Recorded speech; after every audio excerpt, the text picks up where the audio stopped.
My team says I move my hands too much in these videos, so for this one, they're staying in my pockets. The other day on the subway, I met a New Yorker. But get this, they vote in California. I know this is true for many of you. You're Democrats who've chosen not to vote here because you believe your vote counts more elsewhere. Every 4 years, you vote absentee from your parents' address in Philly or 3 apartments and go in Atlanta. But come on, you live here. I get it, I do. Keep them in your pockets. Especially after this last election. We all wanted to defeat Donald Trump, and New York felt like a lock. But in many ways, this election, Trump's back on the ballot. We have a choice between Andrew Cuomo, funded by the same billionaires who put Donald Trump back in the White House, and our campaign, who will tax billionaires to make the city affordable. It's a referendum on where our party goes. Dude, this guy has so much charisma. It's not just him. Whoever is the creative lead behind his advertisement blitz, like, genuinely, they should never be unemployed for a day in their lives. It's multiple people, I'm sure, but, like, they should, like, for the rest of their lives, like, they should be working at the highest level. They are so talented. They're like, every day they're cranking these out, man. So in just this one instance, ask yourself, WWDFGD, what would a disgraced former governor do? Well, Cuomo changed his registration immediately after not having lived here for more than 30 years. So if he's voting from his new address, so should you. With just single digits between us and Andrew Cuomo, your vote can make the difference. You have until June 14th, this Saturday, to change your registration to New York City. So head to ZohranforNYC.com/vote. Let's win this thing. I do. Keep them in your pockets.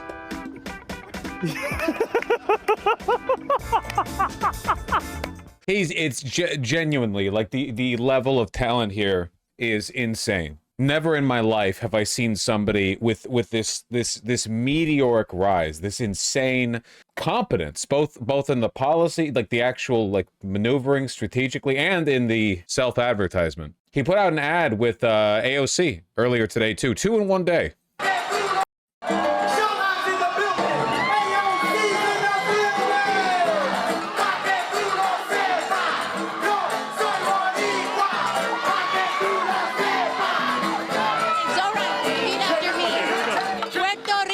Puerto Rico no se vende. no se vende. Puerto Rico no se vende. Puerto Rico no se vende. Hello, everyone. This is Alexandria Ocasio-Cortez, and I am here loud and proud to rank Zohran Mamdani. Did you see Loomer try to come for AOC in her weight in that dress? Laura Loomer attacked AOC's appearance? I don't even need to say anything. That just, everyone immediately, like, that's just such a... Number 1 for mayor of New York City. Early voting starts on June 14th. The primary election is June 24th. So early vote, fill out your ballot. Well, wait. I'll put it simply. Homosexuals and pedophiles don't like it when women have little tummies. Fill out your ballots and make sure that you do not rank Andrew Cuomo on your ballot. Don't do it, folks. We are going to rank our ballot Zohran number 1 for a New York City that can be affordable to all of us.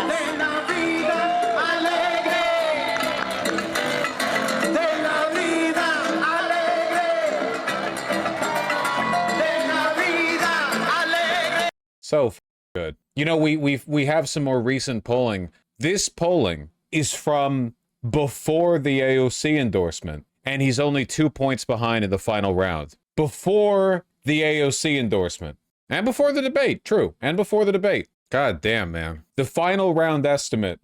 What do you got? What do you got? Mamdani is favored by men, Cuomo favored by women. Very strange.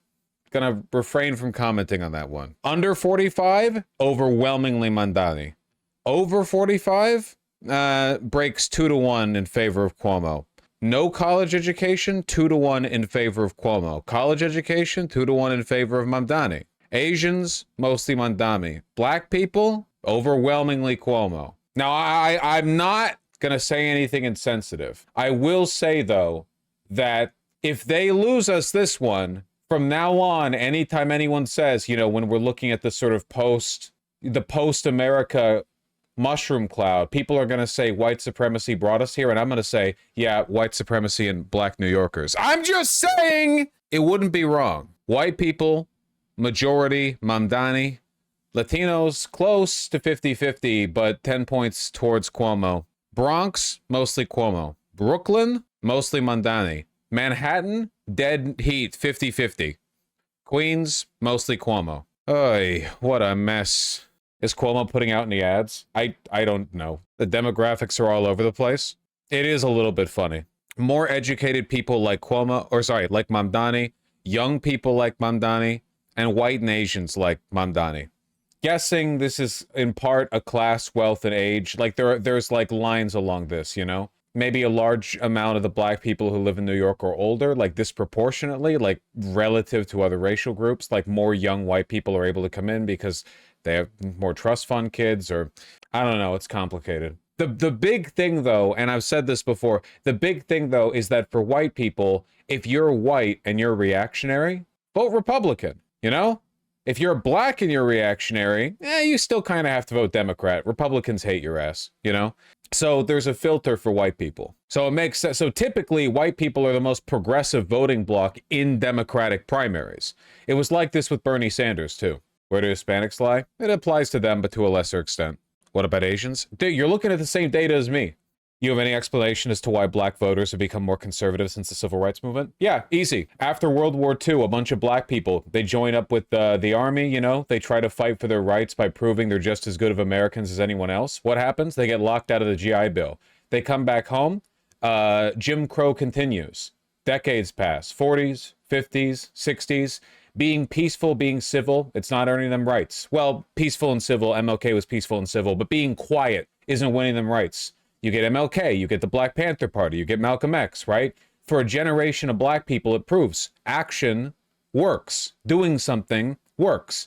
And the civil rights movement gets passed, you have a generation of change, and then what happens? An entire generation of black people, you know, they see the Civil Rights Act passed, Jim Crow ends, and they're like, well, that was cool. What happens after that? Well, redlining's still a thing, but a lot of these people, you know, they got their jobs, they settle down, they get older, you know, and they have kids. And the crack epidemic happens. And the black community gets fractured by a number of things. The Rust Belt, the decline of American manufacturing. You have, of course, the rise in like militant policing in like a kind of broken window sense, and the targeting of black youth, particularly during the crack epidemic. And you have a generation of black people who are raised to believe the opposite lesson as their forebears, right? This is why, and this is real, okay? And I'm stereotyping a little bit here, but this is true shit, okay? If you can get like an ice core layer cake of black opinions where boomer black people, like proper boomer, I mean like old black people, a lot of these motherfuckers are still like kind of revolutionary, you know? They tell, you know, they sit around the campfire, they've got stories, you know? And then one generation down, then you have the people who grew up on the idea that if you just play by the game, you can get ahead. Civil Rights Act passed, we won, right? So you're fine. And these people grow up, what they see in these black communities, the decline that they see comes from, in their mind, degenerate young black men getting caught up in drugs and crime and gangs, right? For there's a certain tier or like age bracket of black people where the propaganda, you know, through Reagan and what have you, like onwards, is the black community was fine until the drug running and the gangs and so on, you know, and not, you know, it's not like black people are innately leftist or whatever. So a lot of them are very susceptible to the tough on crime rhetoric. That's why the crime bill that Joe Biden pushed for in the 90s, overwhelmingly supported by black people, even though the crime bill was pretty racist. But a lot of black people believed, you know, that what the black community really needed was to just crack down on the, you know, the youth that were engaging with the drugs and the so on. So I think that right now we're seeing like we're at that end of the generational layer cake. Do you understand what I'm talking about? Like for people who had their political, for black people who had their political awakening in the 1960s, these people are not conservative, not on average, you know, but for black people who politically, they got a little bit more involved in maybe the 80s. Yeah, the lesson they learned was that their community was fine until it got broken apart by irresponsible, young, criminal-minded people, which is why there's a stereotype. Here, listen, you ever seen, I'm trying to relate to your level of knowledge because none of you have ever been to a cookout. You ever seen the Boondocks, okay? There's a stereotype of a certain age bracket of older black men being like very dictatorial with the like, you stay the fuck out of like trouble. You know what I mean?